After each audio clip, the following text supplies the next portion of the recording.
Mes jau nekartą esame kalbėję, kad lietuviai yra gana konservatyvūs. Jeigu planuoja statyti namą, jis dažniausiai būna mūrinis. Tačiau juk ir be mūro yra alternatyvų. Gal mums tiesiog trūksta informacijos apie kitas technologijas? Visos kitos technologijos, tai tos pačios SIP-ai ar būtent kažkokie tai gamykloje pagaminti segmentai, dažniausiai vis tik Lietuvoje pasirenkami kaip kokie nors pagalbiniai statiniai, sodo nameliai, pastatai, kuriuose nebūtinai visą laiką žmogus leis žiemą, pavyzdžiui, galbūt jis atvažiuos tik tais vasarą. Tai visos kitos tos technologijos būtent negyvenamosios paskirties pastatuose labai populiarūs. Ir netgi labai gerai, kad jie tokie yra populiarūs, nes dabar statyk sodo namą iš mūro, pavyzdžiui. Kam to reikia? Ar reikia to?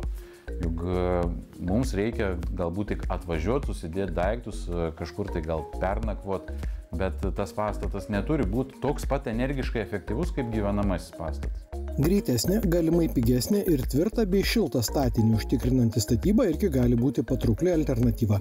Beje, ir ne tik sodo namams. Izoliacija gali būti tiek 5 cm išorėje, tiek 10 ir kilti iki 35 cm.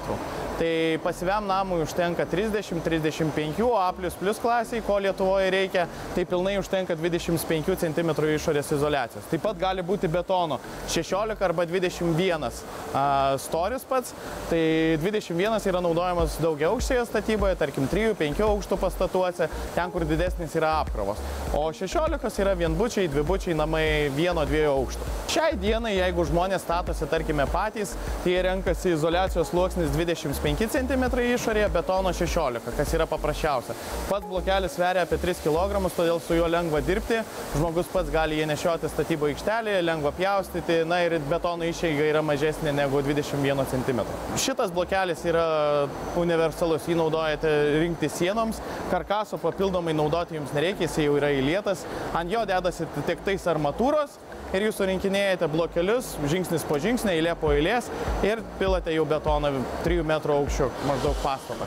Dar aš studentu, kai buvau, mums jau šitą technologiją rodė kaip inovacija, bet jinai kažkaip tuo momentu labai neprigijo, nes galbūt ir dėl to, kad tuo momentu net nebuvo populiaru labai stipriai šiltinti pastatus.